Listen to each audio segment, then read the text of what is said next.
अब कुछ खबरें तिजारत की दुनिया से। इंटरनेशनल मॉनिटरिंग फंड IMF ने भारत को करारा जवाब देते हुए पाकिस्तान की मुकम्मल हिमायत का ऐलान कर दिया। IMF के हालिया बयान में कहा गया है कि पाकिस्तान के कर्ज प्रोग्राम के जायजे पर एग्जीक्यूटिव बोर्ड का इजलास 9 मई को मामूल के मुताबिक होगा। बयान में कहा गया है कि भारत और पाकिस्तान के दरमियान कशीदगी में कमी के लिए पुरउम्मीद हैं और दोनों ममालिक के दरमियान जारी तनाज़े का पुरअमन हल चाहते हैं।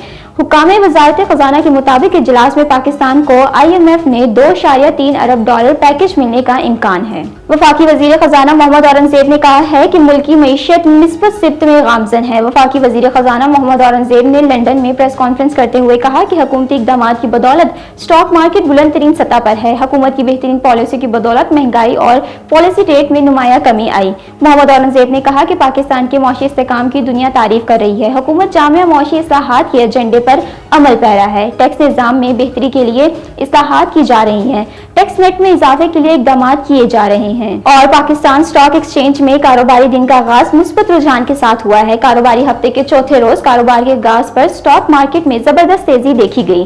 1800 से ज्यादा पॉइंट्स के इजाफे के साथ पाकिस्तान स्टॉक एक्सचेंज में 100 इंडेक्स 1,11,881 पॉइंट्स की हद को छू गया।